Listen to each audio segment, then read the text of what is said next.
If your abs aren't showing after doing tons of crunches and eating clean, it can be very discouraging.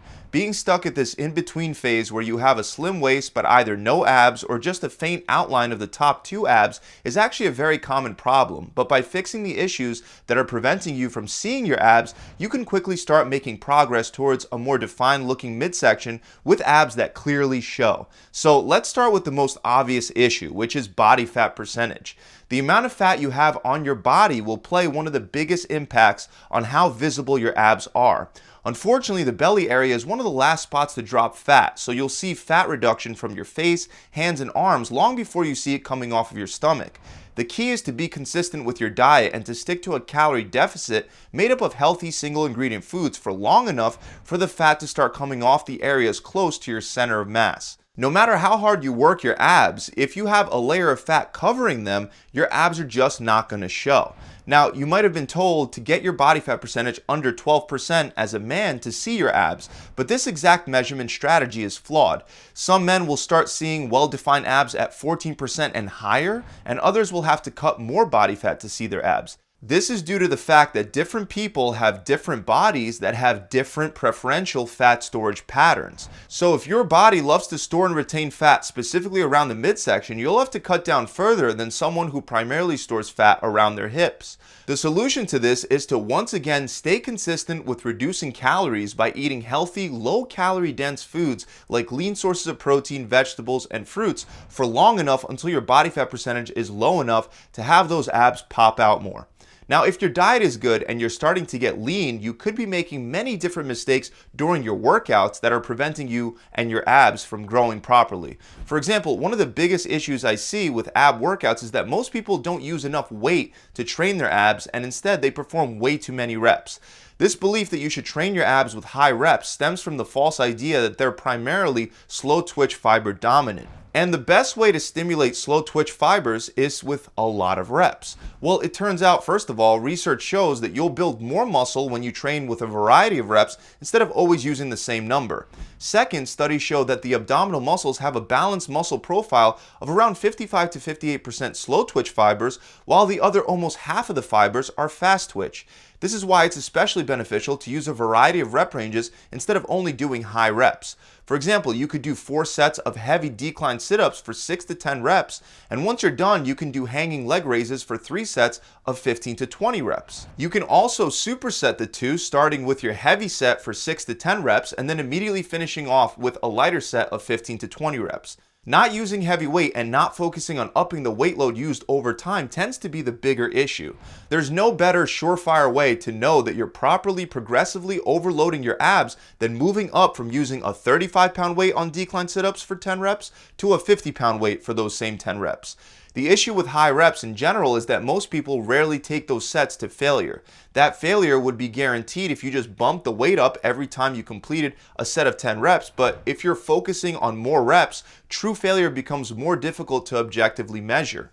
And if you don't hit failure with your high rep sets, many studies show that high rep training becomes less effective than training with low or moderate reps. So personally, I recommend you concentrate primarily on upping the weight load that you use over time and then sprinkling in some high rep supersets that have you hit failure within the first 20 reps. Another issue that many people run into is believing that doing compound exercises like squats, deadlifts, overhead presses, and chin-ups are enough to develop the ab muscles. Unfortunately, that's just not the case. If you want more defined and developed abs, you'll have to do direct ab exercises. In fact, if you're beyond the beginner phase, it's unlikely that compound exercises will develop your abs any further than where they're at currently. This is because the majority of compound exercises, including squats and deadlifts, do not effectively engage the abdominal muscles. From a physiological perspective, it's easy to understand this because the lumbar spine neither flexes nor rotates during these movements. We have proof of this from a study that examined muscle activity levels during various exercises, including the back squat, which showed that while participants performed the back squat with a very heavy weight load that they were only able to perform 3 reps with, their abdominal muscle activation barely reached 20% of maximum voluntary contraction. On the other hand, the straight leg sit-up activated the external obliques and the rectus abdominis at around 40%, more than twice the activation elicited by the squat. The clean and jerk exercise also revealed low core activity levels for the rectus abdominis, internal obliques, and external obliques. So if you want to maximally develop your abs, make sure to include isolation exercises into your workout routine. The next issue could be that you're focused too much on static ab exercises.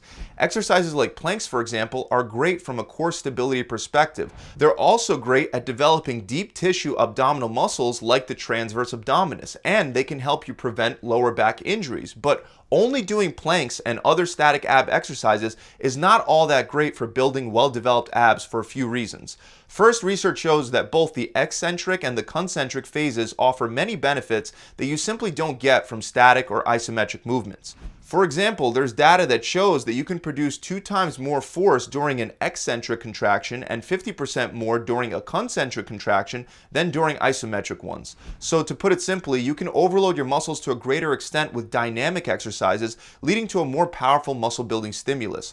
On top of that, the eccentric and the concentric phases stimulate distinct anabolic cell signaling pathways, which you don't fully stimulate with isometric exercises. The bottom line is that for ab development, it's better to focus on dynamic exercises like decline sit-ups, leg raises, stability ball crunches, rope crunches, dumbbell side bends, and sit-ups. Next is the possibility that your abs are underdeveloped because you're not training through a full range of motion. As I've mentioned multiple times, training a muscle through a full range of motion is better for muscle growth compared to only doing partial reps. Sure, you can lift more weight if you do a quarter squat rather than a full squat, and you can bench more if you lower the bar only a few inches instead of going all the way down. But the goal isn't to boost your ego, but rather to make progress. And to achieve that, it's best to train through a full range of motion, as shown by many studies. This also applies to your abdominal muscles. To maximize your results, it's important that you include exercises in your workout routine that train your abs through a full range of motion. For example, even though regular crunches are a great exercise, there's no denying that the range of motion during a crunch is limited because the floor prevents you from extending your back fully during the eccentric phase. One way you can overcome this is by doing crunches on a stability ball or decline bench. Both allow you to lower your upper body further down, creating a stretch on your abs, giving you a larger range of motion. Another mistake that could be preventing you from seeing your abs is that you're treating your abs as an afterthought. For example, if you train your abs after you've completed the rest of your workout, that's most likely interfering with your abdominal muscle building results. Research clearly indicates that the muscle groups that you train first in your workout, you'll make better progress with than those that you train towards the end. With that said, keep in mind that your abs contain crucial stabilizer muscles that are required during many compound exercises like squats, deadlifts, and overhead presses. So you don't want to exhaust your abs directly before performing heavy deadlifts or squats because that'll highly increase the chances of getting a lower back injury. So instead, I recommend you have an ab-specific day, or that you combine your ab exercises with arm exercises that train your biceps, triceps, and shoulders. These require far less stabilization of the spine, but still, ideally, if you really want to develop the muscles in your abs, you'll set aside an ab-specific day to really target and break down your ab muscles. Moving on, another issue can be that you're not using the mind-muscle connection during your workouts. This leads to the common problem of having your hip flexors take over the movement. One solution for this is to focus on the specific muscle or muscle group when performing an exercise, which in this case would be your abs. Contrary to popular belief, this concept of a mind-muscle connection is not a myth, as there is scientific evidence that supports that focusing on the mind-muscle connection can increase muscle activation. For example, in a study published in the European Journal of Sports Science, researchers found that focusing on the targeted muscles during resistance training led to increased muscle activation as measured by electromyography. So when doing ab exercises, try your best to focus on your abs as much as possible instead of just lifting the weight. Finally, the last thing that could be preventing you from building the abs that'll show is that you're selecting poor ab exercises. This mostly is tied to the fact that your abs contain many muscles, and each of them need to be trained for a well-developed core.